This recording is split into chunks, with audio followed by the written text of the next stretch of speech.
Fique à vontade, pode se assentar. Prometo ser bem objetivo. Eu acho que umas 5 horas a gente consegue acabar essa mensagem, aleluia. Depois vocês me contam como é que o culto acabou. Prepara teu coração, porque Deus vai mover poderosamente na minha e na sua vida. Nesse tempo precioso e maravilhoso, eu creio que vai vir um agir do Senhor, talvez um toque do Senhor, porque o Senhor está chamando uma geração que tenha coragem. Uma geração que tem coragem, avance. Uma geração que tenha coragem de avançar. Uma geração que tenha coragem de perseverar. Uma geração que mesmo que venha pressões, mesmo que venha aperto, mesmo que venha dificuldades, tem um Deus maravilhoso que vai mover na sua vida em nome de Jesus. Amém? Vamos orar? Pai, nós queremos te agradecer por esse culto, por essa palavra que nós iremos receber agora. Que o Senhor use a minha vida mais uma vez para que seja feita a tua vontade e não a minha, o teu querer e não o meu. Estamos abertos para receber aquilo que o Senhor tem. Mexa com as nossas estruturas, que essa palavra venha trazendo direções, venha trazendo, Senhor, realmente tudo que o Senhor preparou e reservou para esse momento. Todo o ataque das trevas, satânico e maligno, venha a ser cancelado agora. Que nós possamos estar sensíveis à tua voz, à tua direção. Satanás e seus demônios, nós damos uma ordem: pega tudo que é de vocês e batam em retirada, vão para o abismo, para onde Jesus Cristo ordenar, porque o que nós clamamos aqui no ministério infantil, nos juniores, nos teens, é o poder de Deus, é a presença do Senhor, é aquilo que Deus reservou para as nossas vidas, e é a ti, Jesus, que nós oramos e agradecemos. Amém e amém.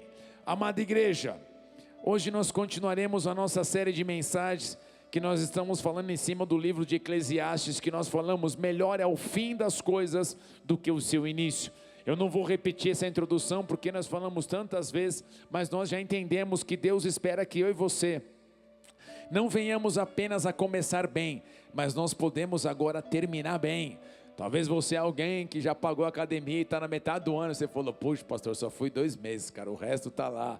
Deus vai tocar no seu coração. Quem sabe até o final do ano você vai conseguir ficar melhor em nome de Jesus, aleluia. Talvez você vai dar um gás, vai dar um up, mas Deus espera de mim e de você que a gente venha realmente permanecer firme, confiar no Senhor, avançar debaixo daquilo que Ele tem. Então nós não seremos uma geração que começa algo e desiste, porque nós entendemos, mesmo que tenha desafios, nós vamos permanecer. Mesmo que tenha luta, você vai continuar crendo. Vai tomando posse, crente. Mesmo que tenha gigantes, mesmo que tenha ondas, mesmo que tenha adversidades, nós seremos a geração que vai confiar no Senhor. Uma geração que vai confiar nesse Deus maravilhoso. Uma geração que vai avançar para viver as promessas do Senhor. Porque se eu e você desistirmos, como que nós vamos poder viver as promessas do Senhor? Mas nessa noite que se levante uma geração que tenha coragem de avançar, uma geração que tem coragem para permanecer, uma geração que não vai desistir, uma geração que vai estar firmado na rocha em nome de Cristo Jesus, aleluia.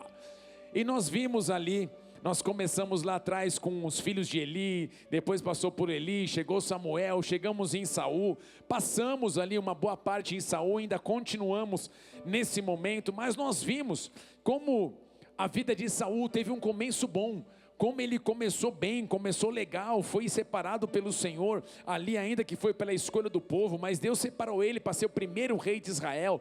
Deus tinha promessas, palavras, algo maravilhoso. Porém nós também vimos que infelizmente Saul decidiu fazer o que ele quis, ao invés de obedecer ao Senhor.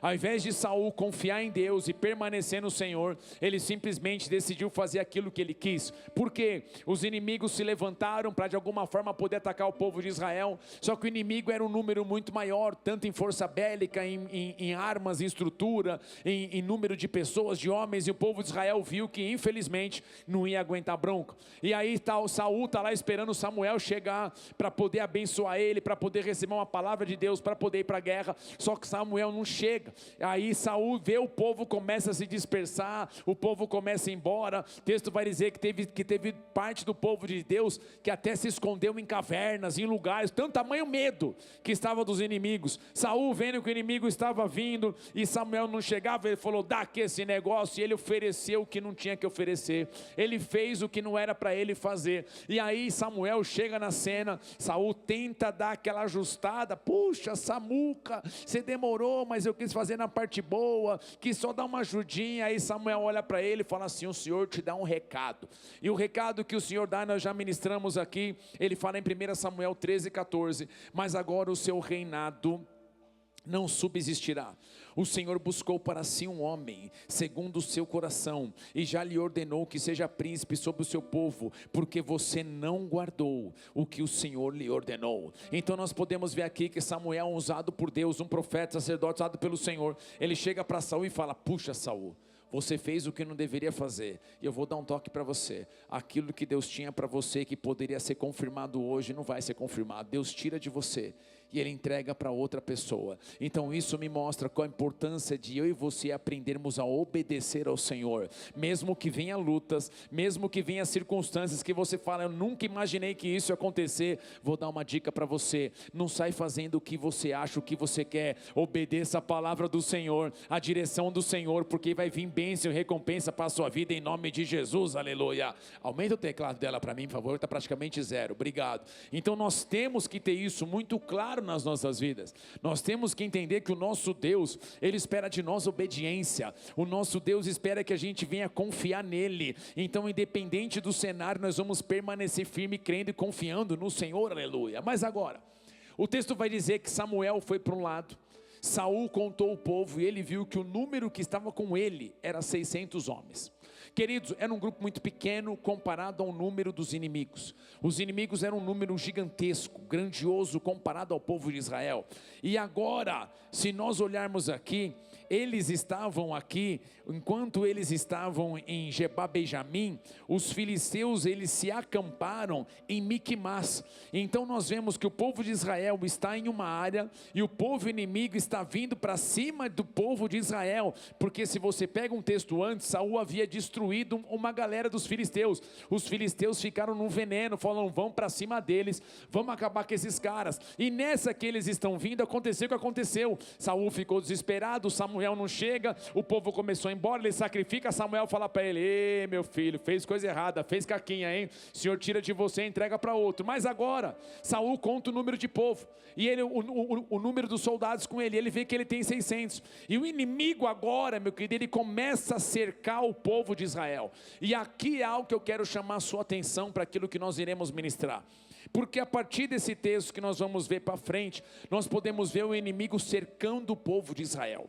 O inimigo, ele é estrategista, o inimigo, ele é astuto. Eu e você precisamos ficar muito atento, porque o inimigo, ele não quer ver que você e eu possamos viver as promessas do Senhor. O inimigo não quer ver sua casa feliz, o inimigo não quer ver seu casamento na bênção, o inimigo não quer ver você prosperando na empresa, prosperando profissionalmente. O inimigo não quer, ele vai fazer de tudo para travar você, para impedir você, para cercar você, para desanimar eu e você. Mas nós sabemos que tem um Deus que cuida de nós, nós sabemos que tem um Deus que está conosco em nome de Cristo Jesus, aleluia. Porém, em 1 Samuel 13:18, o texto vai dizer, não precisa ler, só anote, eu não peguei esse texto, mas 1 Samuel 3:18 vai dizer que o inimigo, ele separou 3 tropas, que essas tropas fossem em lugares específicos atacar o povo de Israel. Repare que eles não foram de uma forma intensificada, de um ataque fulminante de uma vez só.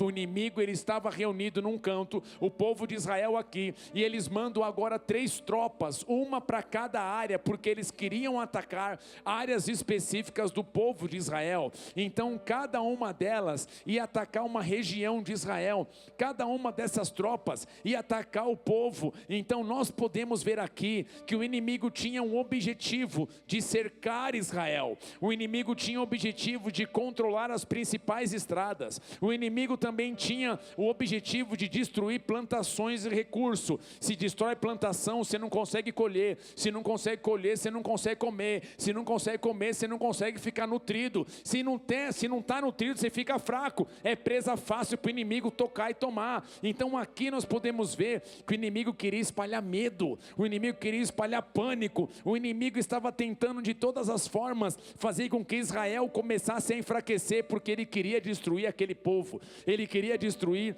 Israel. Então aqui você vê o inimigo cercando de todos os lados. Então antes de enfrentar Israel numa batalha, os filisteus procuravam enfraquecer Israel de todas as formas, com a sua confiança no Senhor. Eles não iam ter uma capacidade de reação. Então isso aqui nós vemos que é uma estratégia do inimigo.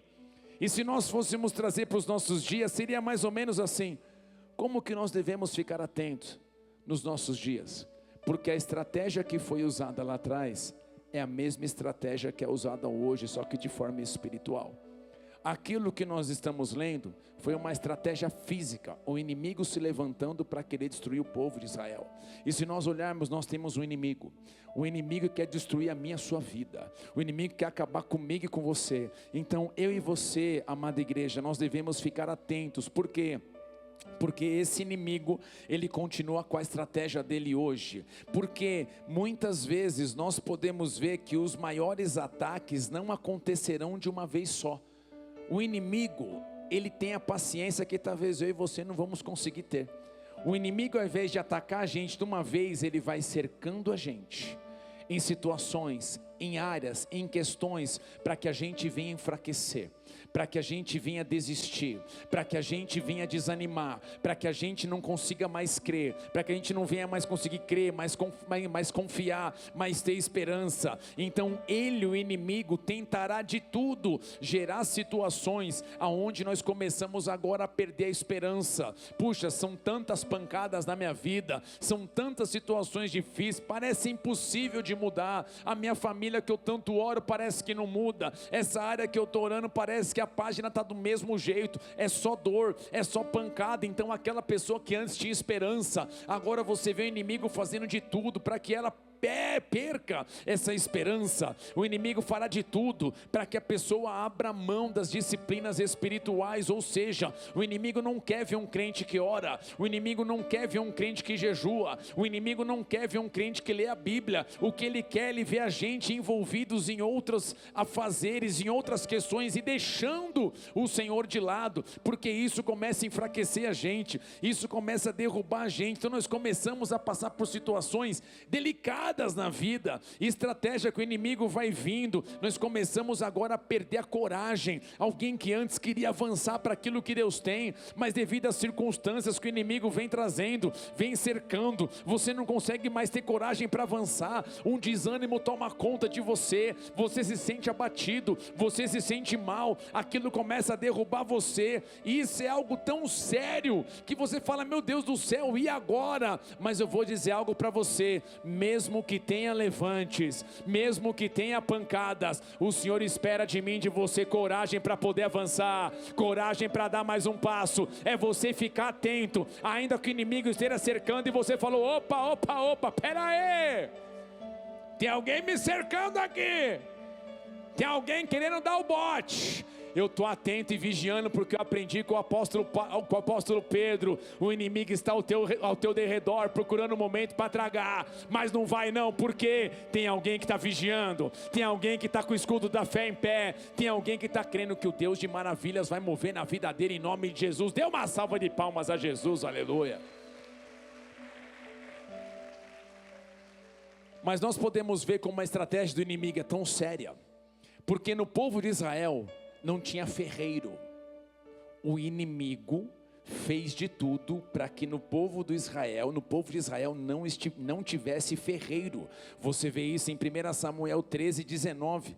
Ora, em toda a terra de Israel não havia um único ferreiro, porque os filisteus tinham dito para que os hebreus não façam espadas e nem lanças. Por isso todo Israel tinha de ir aos filisteus para amolar as lâminas dos arados, das enxadas, os machados e as foices. E aqui é algo muito interessante, porque se você parar e pensar: poxa pastor, mas o que tem a ver, cara, não ter ferreiro num lugar? É muito simples. Nós temos que pensar que um ferreiro é alguém que constrói armas, alguém constrói espada, alguém consegue gerar lança. Você vê que o inimigo falou: não podemos ter ferreiro em Israel, porque eles vão construir espada, vai construir lança, trazendo para os nossos dias a estratégia que o inimigo fez lá atrás com o povo de Israel, é o que ele faz hoje. Quantas vezes o inimigo faz de tudo para que o povo de Deus, o povo do Senhor, não cresça, não avance, porque um ferreiro, ele constrói as ferramentas necessárias para você ir para a batalha, para você ir para a guerra, para você também trabalhar. Então aqui os filisteus dominando essa área de ferreiro, boa parte agora de Israel, praticamente todo, estava na mão do inimigo. Então o inimigo não queria que eles construíssem armas, ou que eles tivessem espada. Eles estavam proibindo que houvesse ferreiros entre Israel. Então essa é a forma que o inimigo tinha de manter Israel desarmado militarmente. Essa é a maneira que o inimigo tinha de fazer com que eles dependessem economicamente em muitos assuntos com relação aos filisteus, que eles não fossem pessoas que conseguissem avançar. Então, se nós olharmos, isso é tão sério que em todo Israel só tinha 2 espadas, com Saul e Jonatas, mas ninguém tinha. Se nós pensarmos aqui, amada igreja, o inimigo procura impedir que o povo de Deus tenha os instrumentos necessários para poder batalhar. Pastor, você consegue trazer de uma forma mais clara? Claro. O inimigo, ele não quer que um crente leia e se aprofunda na palavra de Deus, porque ele sabe o dia que esse crente lê e ele souber o que está para ele, ele vai se fortalecer, ele vai se nutrir.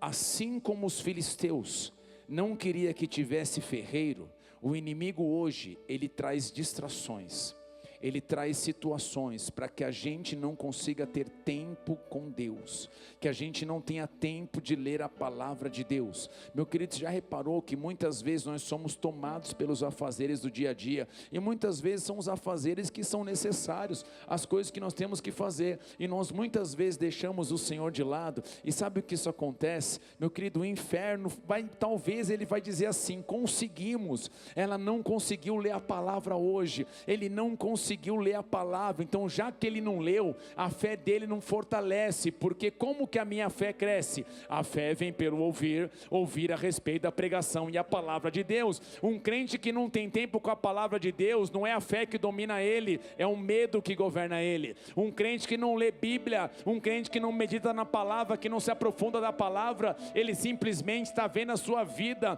passar, porque agora ele está vendo que o gigante é maior do que o Deus dele. Por que ele acha que é isso? Porque ele não está vendo as riquezas da palavra de Deus, ele está vendo que a palavra de Deus tem um Deus que pode mover o impossível. Então ao invés dele crescer em fé, ele está crescendo em medo. Ao invés dele crescer em ousadia, ele está ficando agora paralisado. Ao invés de ter coragem para avançar, está simplesmente retrocedendo e desistindo. Por quê? Porque o inimigo cercou, não faz ele ler a palavra, não ter contato com a palavra. Mas em nome do Senhor Jesus, uma geração nessa noite vai dizer: chega, eu não vou perder isso, eu não vou perder a porção da palavra do Senhor, porque a palavra dele é alimento para a minha vida, a palavra dele vai mudar a minha história, a palavra dele vai me fortalecer, eu vou viver aquilo que ele tem para a minha vida, aleluia. Pode aplaudir o Senhor bem forte, não deixa o irmão no vácuo. Paulo vai dizer em 2 Timóteo 3,16, toda a escritura é inspirada por Deus, e repete comigo: útil. Eu vou te dar mais uma oportunidade, que no jogo do Brasil, que quase fez gol, você gritou mais alto. Eu vi uma galera lá. Agora eu vou te pegar, crente. Se o seu útil for aquele útil, não é nem Deus, eu vou te pegar. Brincadeira. Repete comigo: útil. Que é isso? Como vocês são espontâneos, aleluia. Fiquei até com medo. Toda a escritura é inspirada por Deus e útil. Para quê, Paulo? Por que ela é útil? Para o ensino, para a repreensão, para a correção, para educação na justiça. Entendi, Paulo. Então, à medida que eu leio a palavra de Deus, que é inspirada por Deus, ela é útil, ela tem uma utilidade. A utilidade dela é que ela vai me ensinar que caminho que eu devo tomar. Ela também vai puxar minha orelha. Para de mentir, vaso. Mentir não faz mais parte da tua vida. Sai desses rolês da roubada, isso não faz parte de você. Então vai vir repreensão, vai vir correção. E o que mais? Vem a correção para você. Ela vai trazer uma educação na justiça, você caminhar em verdade, naquilo que agrada ao Senhor. E o que mais, Paulo? O que a palavra tem no versículo 17? A fim de que o servo de Deus seja perfeito e perfeitamente habilitado para toda boa obra. Sabe o que Paulo está falando? À medida que você se alimenta da palavra, não é uma palavra qualquer, é uma palavra que foi escrita por homens, inspirado por esse Deus maravilhoso. Essa palavra, quando ela vem na minha, na sua vida, ela traz uma mudança no nosso interior. Aquele que antes estava parado, agora começa a avançar. Aquele que estava tomado pelo medo, agora é tomado de coragem. Aquele que achava que nada ia mudar, ele começa a crer, tem um Deus maravilhoso, vai mover na minha vida. Tem um Deus extraordinário que vai virar essa página. Por quê? Porque a palavra dele é real e verdadeira e vai trazer tudo o que eu preciso para poder avançar nessa vida em nome de Jesus, aleluia. Mas o inimigo não quer só apenas que a gente não leia a palavra. O inimigo também, ele quer de alguma forma arrancar o secreto, aquele tempo de oração, aquele tempo, meu querido, que eu e você temos que ter com o Senhor. Eu sei que nós podemos estar com Deus em qualquer lugar, sim ou não, igreja? Sim, você pode buscar Deus aonde você quiser, mas eu creio que nós precisamos ter aquele momento que é o momento do secreto. É o momento onde é você e Ele, o momento onde Jesus vai dizer em Mateus capítulo 6, coloca para mim por favor o texto, Mateus 6, mas ao orar, entre no seu quarto, feche a porta, ore ao seu pai que está em secreto, e o seu pai que vem em secreto lhe dará a recompensa. Olha que texto poderoso. Jesus está dizendo o seguinte, olha só, mas quando você for orar, entra no seu quarto. Meu querido, não é que tem que ser especificamente o quarto. Aqui o que eu entendo é Jesus falando o seguinte: sai de tudo aquilo que venha distrair você. Às vezes nós queremos orar com o celular do lado. Nós queremos buscar Deus vendo o WhatsApp, vendo mensagem, vendo coisa. Não tem como. Como que você vai ter uma intimidade, marido e mulher, se eles não conseguem ter uma intimidade olhando no olho?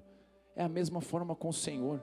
O Senhor espera que a gente, no meio do nosso dia, no meio da correria, eu gosto de fazer de manhã. Antigamente eu fazia mais à noite, mas agora eu faço de manhã.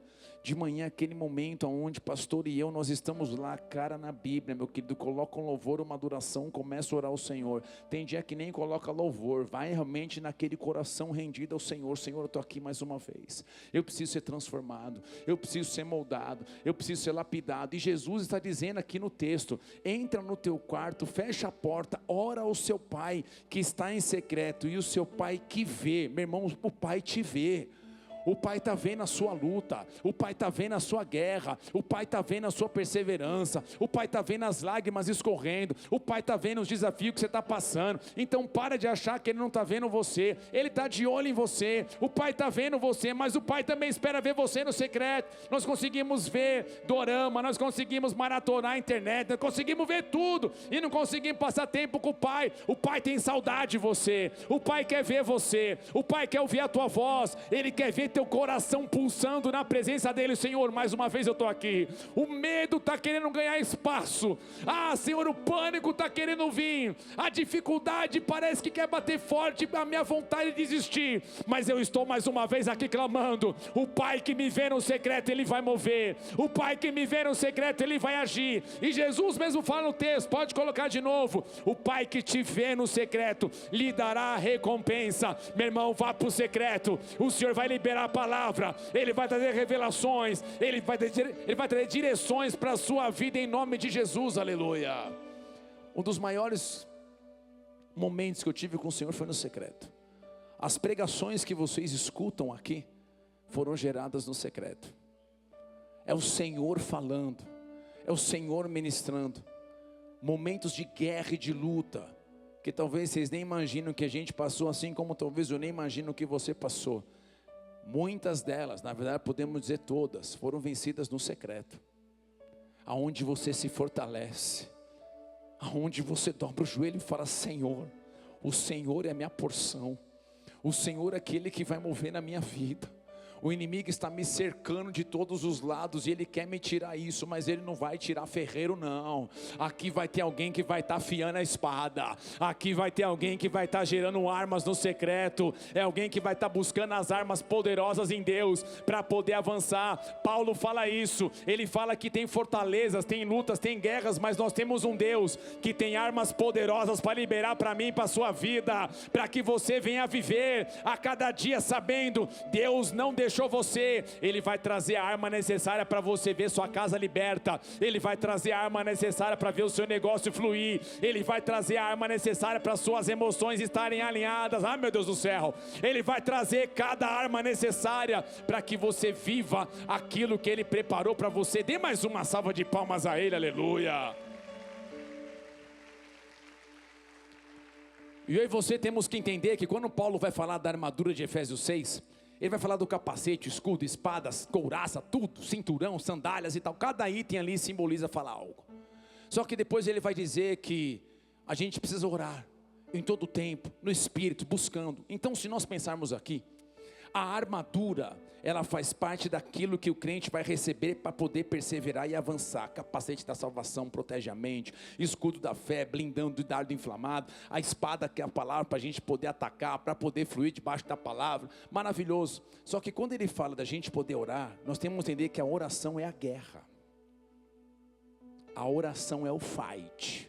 Agora para e pensa comigo aqui, presta atenção aqui. Se a oração é a guerra, e eu como crente não oro, quem está vencendo a batalha? Se eu crente não oro, quem está vencendo a batalha? O inimigo está perseverando. Por isso que nós encontramos hoje cristãos mais tomados pelo medo do que pela coragem, mais tomados pelo desânimo do que pela ousadia, mais desanimados do que perseverantes. Encontramos mais cristãos acostumados com as derrotas, com os problemas, do que realmente falando: pera aí, o meu Deus vai mover na minha vida. Porque, meu irmão, não ora, não busca aquilo que Deus tem. Nós temos que ser uma geração que ora. Eu gosto muito do momento de Daniel. Daniel tem aquele momento maravilhoso, que ele está tendo umas visões extraordinárias. Tem algumas que ele fala: cara, está difícil de entender isso aqui, hein, Senhor. Aparece bicho com chifre, com asa, com cara de leão, com cara disso, cara daquilo. Ele fala assim: dá para ser menos abstrato? Dá para ser mais específico? Mas é a forma que Deus mostra para ele. Só que ele está tendo as visões, ele fica sem entender, e ele começa agora a orar. E aqui nós vemos que Daniel, ele está orando: primeiro dia, segundo dia, terceiro dia, quarto dia, quinto dia, sexto dia, até chegar ao 21º dia.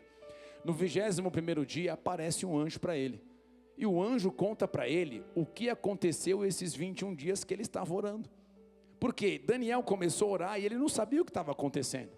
Mas em 21 dias aparece um anjo para ele. Meu irmão, como a gente sonha aparecer esses momentos, né?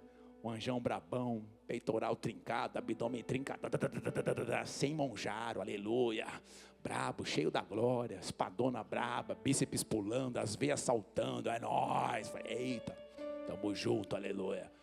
O anjo aparece para ele.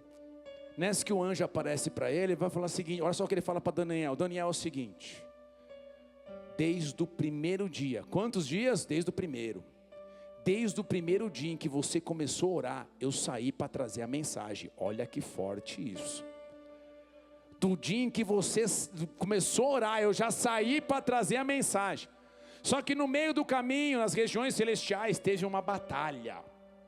Teve uma guerra, um principado do inferno me impediu de trazer a mensagem que eu tinha para você.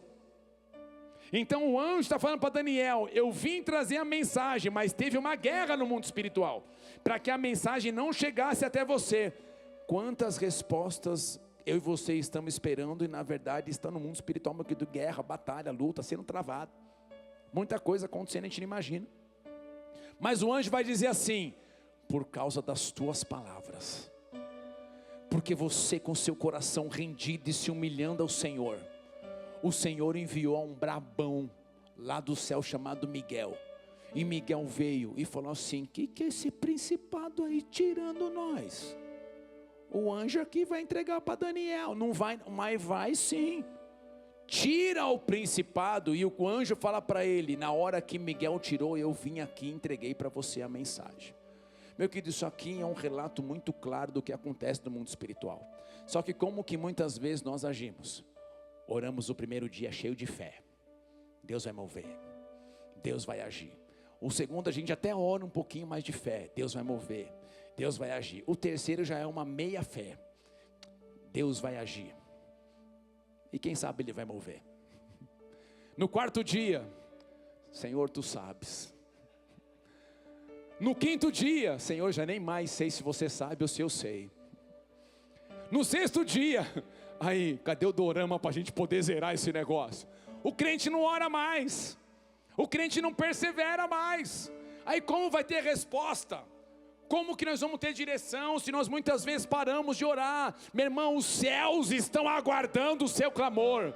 Os céus estão aguardando um crente que persevera. Os céus aguardam alguém que fala: peraí, não chegou a resposta, mas eu vou continuar orando. A minha família não mudou, mas eu vou continuar clamando. A resposta não veio, mas eu creio que meu Deus vai agir. Peraí, eu vou entrar em batalha, eu vou entrar em guerra. A sua família aguarda a sua oração. Seus filhos aguardam a sua oração. A sua casa aguarda a sua oração. O Senhor aguarda a sua oração. Porque um crente que ora aqui embaixo move os céus lá em cima. Um crente que clama aqui embaixo, prepara que vem resposta para a tua vida. Se você quer, dê uma salva de palmas a Ele, aleluia.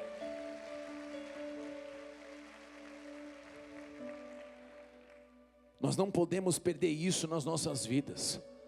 A oração, o clamor, aquilo que Deus tem.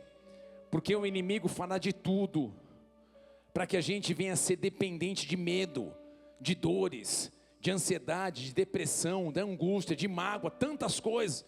Por isso que nós encontramos muitas vezes cristãos enfraquecidos. E agora o texto vai dizer que o inimigo, ele foi agora até o desfiladeiro de Micmas. Você vê isso em 1 Samuel 13, 23, só anote. Pesquisando, vendo esse desfiladeiro, era uma passagem natural entre as montanhas. Quem controlasse esse lugar, controlava o trânsito de pessoas, até mesmo de exército. Quem controlasse esse lugar, impedia um avanço do outro, que vinha contra ele. Quem dominasse esse lugar, ele poderia atacar facilmente qualquer pessoa que tentasse vir contra ele. Então aqui nós podemos ver que o inimigo, até nesse momento, ele mandou as 3 companhias para atacar cada área para enfraquecer Israel. Ele tirou os ferreiros para que ninguém tivesse espada, e agora ele quer travar os caminhos para que a gente não avance, para que você não dê mais um passo, mas para que a gente desanime. Meu Deus do céu, de novo inimigo. Meu Deus do céu, não vai ter mudança. Meu Deus do céu, essa área parece que só está sofrendo, está complicado. Então ele quer muitas vezes mexer com a nossa estrutura, porque o inimigo, na verdade, ele quer atacar a minha, a sua mente. Ele quer trazer palavras destruidoras para que a gente venha desanimar na caminhada com o Senhor, para que a gente venha desanimar na fé. O Senhor quer mexer com a minha e com a sua emoção. Ele quer tocar o nosso coração. Ele quer que a gente fique aprisionado na ansiedade, fique aprisionado em nossos medos. Ele quer travar a nossa fé. Ele quer mexer na nossa obediência ao Senhor. Mas eu creio que ainda tem uma geração que tem coragem. Eu ainda creio numa geração que tem coragem para poder avançar, numa geração que tem coragem para dar mais um passo, porque o Deus de maravilhas vai mover na vida dele. Nós não podemos ser uma geração que desanima. Eu sempre gravo essa frase: se você não crer, quem crerá por você? Se você não perseverar, quem vai perseverar por você? Se você não buscar, quem vai buscar por você? Nós temos que ser uma geração que busca o Senhor, uma geração que se fortalece no Senhor, uma geração que continua tendo secreto, tempo de oração, leitura da palavra, uma geração que está se nutrindo, que está se fortalecendo em fé, em coragem, para poder viver algo poderoso e sobrenatural da parte do Senhor, aleluia. Mas agora, o inimigo mandou 3 companhias para tentar dominar, tirou os ferreiros, não tinha quem tinha espada, nada, a não ser 2 pessoas, nós vamos falar sobre eles agora. fecharam um caminho para que, se o povo viesse atacar, eles tivessem ali, digamos, um bom êxito contra Israel. Só que nós chegamos aqui num momento que nós encontramos dois grupos, e eu espero que a gente venha a ser o segundo grupo em nome de Jesus. Quais são esses grupos? Porque, como eu disse, não havia ferreiro em Israel. Então, se não tinha ferreiro, não tinha espada. Somente duas pessoas tinham espada: Saul e Jonatas, que era o filho de Saul. Ele tinha espada e tinha lança. O inimigo estava vindo, cercando. Porém, nós vemos o primeiro grupo. O primeiro grupo é Saul. Saul é aquele cara que recebeu o Espírito Santo lá atrás. É aquele cara que teve um bom começo. É aquele cara que deu os passos certos no começo, mas infelizmente começou a vacilar, começou a tropeçar. E nem para se arrepender, porque a questão não é errar, a questão é não reconhecer o erro e mudar. Nem para mudar. Ele simplesmente agora, como rei, ele está vendo o inimigo cercando.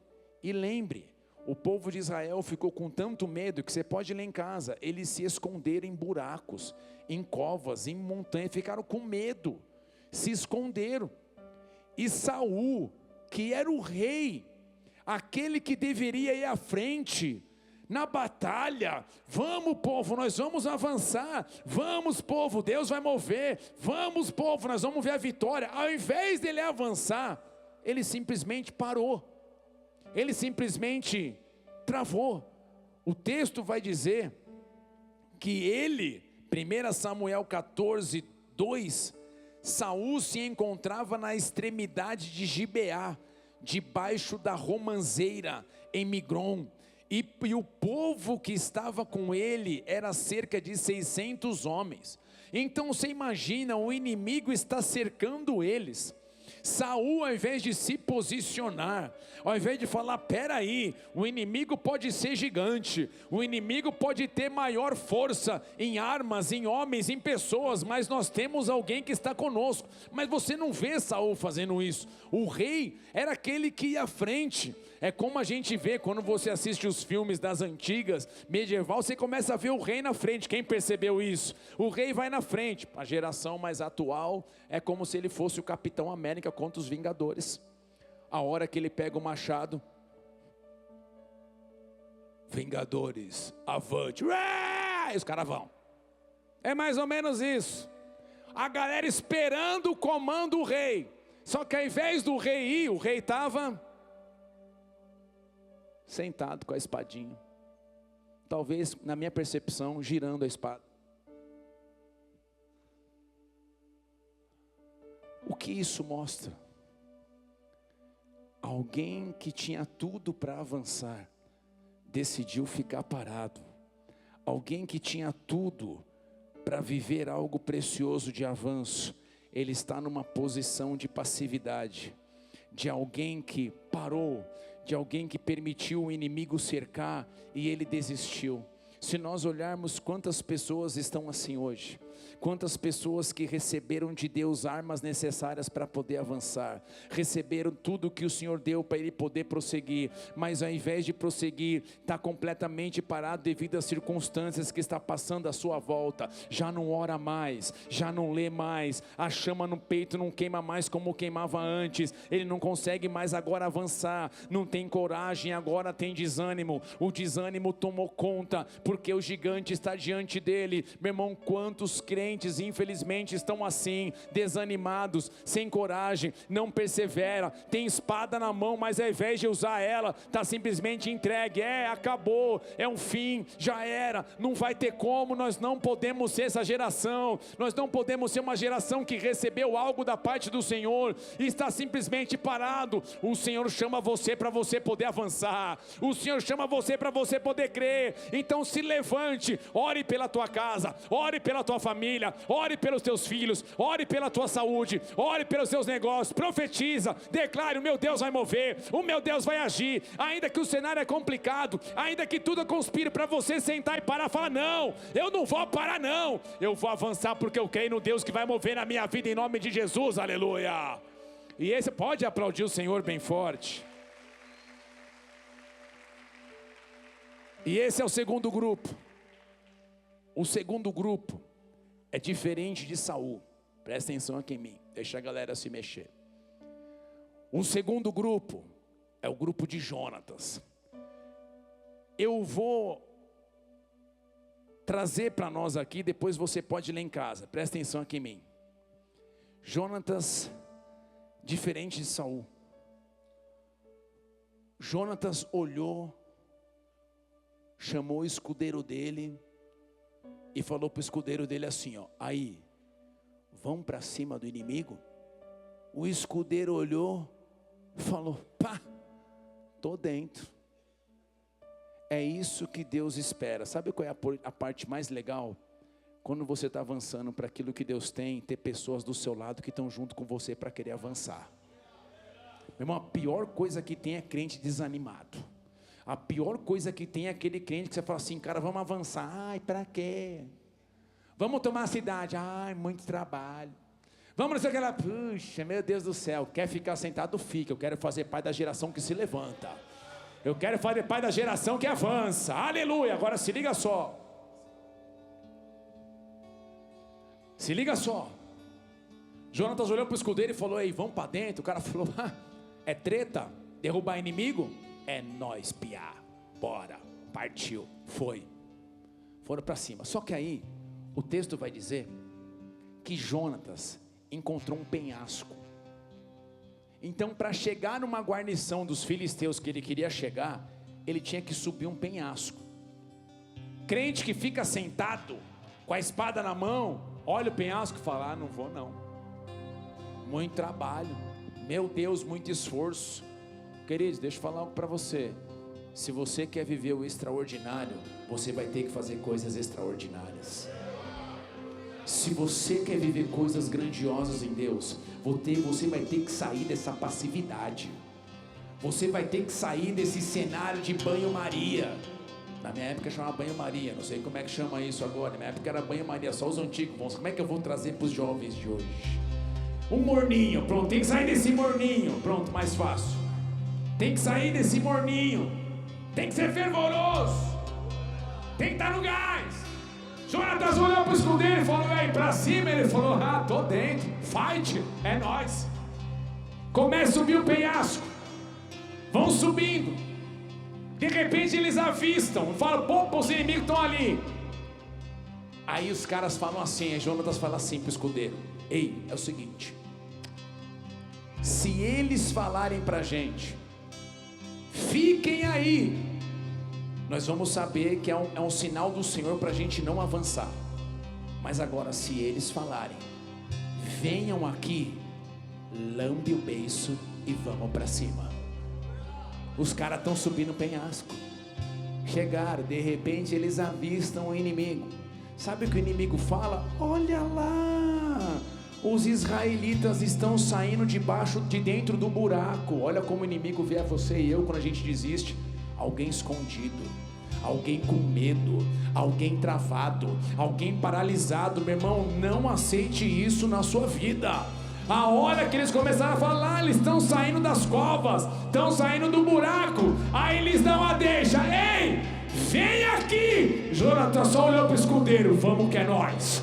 Pegaram a espada, foram para cima. Meu irmão, não sobra um. Sabe por quê? O inimigo pode ser grande, a batalha pode ser gigantesca, o inimigo pode ter maior número de homens, ele pode ter mais armas, mas tem um Deus poderoso movendo na minha, na sua vida. Tem um Deus que move o sobrenatural. Tem um Deus que faz o impossível. Aquele que acalma o vento, aquele que aquieta o mar, que tira a força do fogo e faz o leão jejuar. O Deus que derruba as muralhas, da estéril faz mãe de filhos.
muitas fontes em meio ao deserto. Haverá nuvens que trazem chuva de bênção. Ouça a voz. Vai recebendo, vai recebendo, vai recebendo. Começa a receber as armas necessárias para você avançar. Começa a pedir perdão para Ele pela sua passividade. Fala, Senhor, hoje eu me levanto em coragem. O Deus que derruba as muralhas, da estéril faz mãe de filhos. É o mesmo que brada do alto, não temas, sou contigo. Feche os seus olhos. Pai, em nome de Jesus, hoje nós pedimos perdão se nós entramos num cenário de passividade. Pessoas que estão sentadas, pessoas que não acreditam mais, pessoas que não perseveram mais. Que hoje o Senhor venha com a força necessária para que eles continuem avançando, crendo, confiando.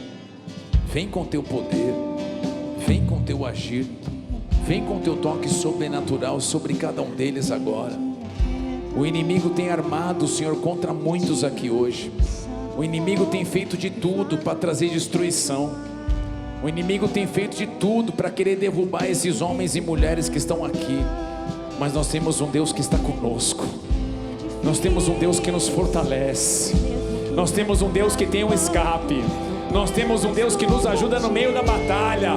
Nós temos um Deus que move o sobrenatural na nossa vida, aleluia. O caminho aberto pelas águas faz romper muitas fontes em meio ao deserto. Haverá nuvens que trazem chuva de bênçãos. Ouça a voz, Deus te dá escape e livramento. Em tempos de guerra, nunca pare de lutar. Não pare, não pare, não pare. Baixe a guarda. Não baixa a guarda não, meu irmão. Pare de adorar. Em tempos de guerra, nunca pare de lutar. Libera palavra. Profetiza. Profetiza sem parar. O escape e o descanso, a cura, a recompensa vem sem demora. O escape e o descanso, a cura, a recompensa vem sem demora. O escape e o descanso, a cura, a recompensa vem sem demora. O escape e o descanso, a cura, a recompensa vem sem demora. Que eu e você possamos ter coragem de avançar. Todo desânimo caia por terra. Toda frieza espiritual caia por terra. Toda seta que o inimigo lançou na sua mente, destruindo você,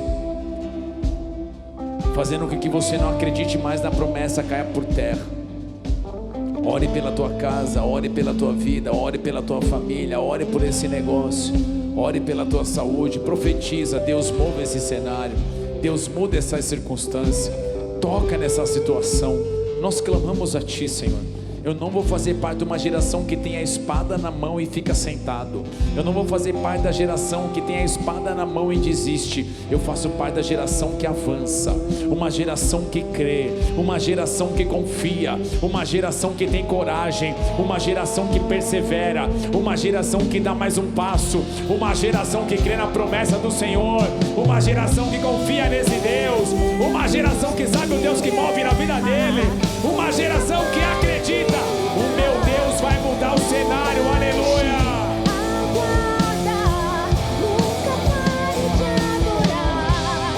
Em tempos de guerra, nunca pare de lutar. Aleluia. Palavra, profetiza sem parar. Feche os seus olhos.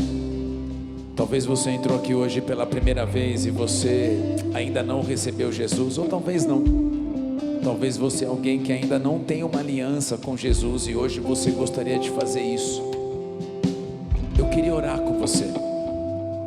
Eu vou te falar que vai ser a melhor decisão na sua vida. Se você é um desses que deseja receber Jesus como o Senhor da sua vida, coloque a mão no seu coração, deixa eu orar com você. Eu queria que você repetisse uma oração comigo. Diga assim: Senhor Jesus Cristo, Senhor Jesus Cristo, nesta noite, eu quero te pedir perdão. eu quero te pedir perdão. Eu reconheço, pequei contra ti, e hoje eu me arrependo dos meus pecados. Eu reconheço que Jesus Cristo de Nazaré é o Filho de Deus, e que a partir de hoje eu recebo na minha vida como meu único e exclusivo Senhor e Salvador. Você que está fazendo essa oração, deixa eu orar com você. Levante sua mão. Pai, em nome de Jesus, por cada vida que está agora se rendendo a Ti, ou talvez se reconciliando com o Senhor, que o Senhor venha ajudar, que o Senhor venha guiar, que o Senhor venha fortalecer, que o Senhor venha mover de forma sobrenatural.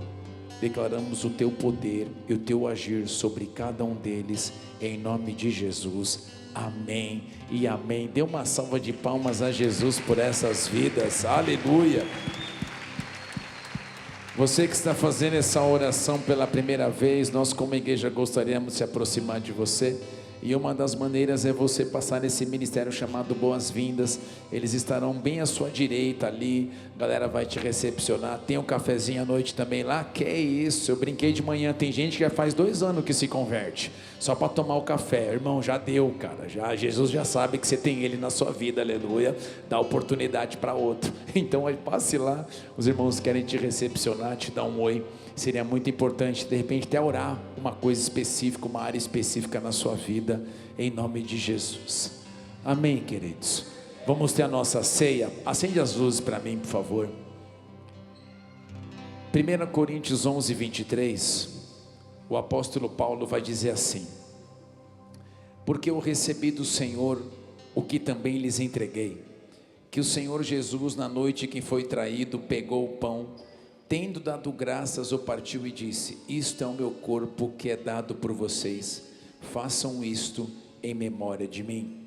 Do mesmo modo, depois da ceia, pegou também o cálice, dizendo: este cálice é a nova aliança no meu sangue, façam isso todas as vezes que o beberem em memória de mim. Porque todas as vezes, presta atenção nessa frase, porque todas as vezes que comerem este pão e beberem o cálice, vocês anunciam a morte do Senhor até que Ele venha. Toda vez que nós tomamos a ceia, nós estamos tendo uma aliança com Jesus. Nós estamos reconhecendo quem Ele é e o que Ele fez. Quando nós comemos o pão fala do corpo dele que foi entregue, que foi moído, que foi rasgado. E quando nós tomamos o cálice fala da nova aliança no sangue do Senhor Jesus. Aqui vem a resposta, porque a gente não tem mais a cultura como você via no Antigo Testamento, o sacrifício de animais, porque aquilo era um período, porque o sacrifício perfeito veio, que é o Senhor Jesus, o Cordeiro de Deus que tira o pecado do mundo. Então quando nós tomamos aqui o cálice é essa nova aliança, é o sangue dele que nos comprou. E quando nós tomamos a ceia, comemos o pão e tomamos o cálice, nós estamos anunciando a morte do Senhor até que Ele venha. Então quando nós tomamos a ceia, nós estamos dizendo: Jesus, eu sei o que o Senhor fez na cruz do Calvário, eu sei que o Senhor morreu e ressuscitou, está vivo, está à destra de Deus. Eu sei o que o Senhor está fazendo na minha vida hoje, e eu sei que um dia o Senhor voltará para estar conosco, para levar a tua igreja contigo para todo sempre, aleluia. Então quando nós tomamos a ceia, nós entendemos isso. Paulo vai dizer no versículo 28, 1 Coríntios 11, 28, que cada um examine a si mesmo, e assim coma do pão e beba do cálice. Então nós entendemos que quem participa da ceia é quem tem uma aliança com Jesus, quem já recebeu Ele como o Senhor da sua vida. O que me impede, pastor? Mesmo já tenho uma aliança com Jesus. Talvez tenha situações na sua vida que precisam ser ajustadas. Tem que alinhar. Peça perdão, se arrependa, busque mudança. Porque examine-se, pois, o homem a si mesmo. Como é que eu estou? Puxa, tem situações que eu tenho que ajustar, alinhar. Senhor, eu quero te pedir perdão. Chega de ficar brincando nessa área. Hoje eu me posiciono em Ti e eu vou tomar essa ceia em nome de Jesus. Amém, queridos. Alguém que vai participar da ceia ainda não pegou a ceia, levanta a mão aí. Tem uma galera aqui no corredor, no meio, no lado. Vamos adorar o Senhor nesse momento em nome de Jesus. Os santos e os anjos se prostram aos teus pés. Os anciãos rendem suas coroas. Mais alguém ficou sem? Levanta a mão para a gente poder identificar você.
Queremos agradecer por essa ceia, por essa oportunidade que nós temos de cear diante do Senhor. Que o Senhor mova de forma sobrenatural. Nós cremos naquilo que o Senhor fez na cruz do Calvário. O Senhor pagou um alto preço para que nós pudéssemos estar aqui hoje e termos o privilégio, a alegria de sermos chamados filhos de Deus, porque nós recebemos Jesus como o Senhor das nossas vidas. Nós tomamos essa ceia pedindo: abençoe esse mês, que seja um mês poderoso, precioso, surpreenda os teus filhos com um agir sobrenatural, toque nas famílias. Declaramos bênção do Senhor em cada lar, em cada casa, em cada vida. Tudo que tem roubado, Senhor, a nossa paz e a nossa alegria caia por terra. Que nós possamos receber a alegria que vem do alto, a paz que excede todo entendimento, que venha sobre as nossas vidas em nome de Cristo Jesus. Coma do pão, beba do cálice. A morte venceste, o véu tu rompeste, a tumba vazia agora está. O céu te adora, proclama tua glória, pois ressuscitaste vivo. Aleluia. Vamos orar. Queridos, eu vou pedir um favor para vocês. Hoje eu não vou conseguir, nem eu e a pastora ficarmos aqui para talvez aconselhar, trocar ideia. Pessoas que nós marcamos no próximo culto. Pode ser, gente. Precisamos hoje aí ter um tempo ali, vai ser importante, tá? Em nome de Jesus. Senhor, nós queremos agradecer por esse culto, por esse momento, por essa palavra. Que o Senhor venha nos guiar, nos conduzir, nos direcionar. Que nós possamos estar firmados em Ti, firmados no Senhor, nos ajude, que nós possamos ter a coragem para avançar, porque sabemos que o Senhor está conosco. O Senhor vai mover o impossível nas nossas vidas. Nós cremos nisso em nome de Jesus. Oremos juntos. Pai nosso que estás nos céus, santificado seja o teu nome, venha a nós o teu reino, seja feita a tua vontade, assim na terra como nos céus. O pão nosso de cada dia nos dai hoje, perdoa as nossas dívidas, assim como nós perdoamos aos nossos devedores, e não nos deixes cair em tentação, mas livra-nos do mal, pois teu é o reino, o poder e a glória para sempre. Amém. Levante sua mão comigo bem alto. Com o amor de Deus Pai, a graça de Cristo Jesus, a comunhão e a consolação do Espírito Santo guarde a nossa vida até que Ele venha. Que Ele te dê um mês abençoado, uma semana preciosa, debaixo da graça, da unção e do poder do Senhor, em nome de Jesus, amém, amém. Dê uma salva de palmas a Ele bem forte, dá um abraço em pelo menos umas 4 pessoas, fala: Deus abençoe a tua semana, aleluia.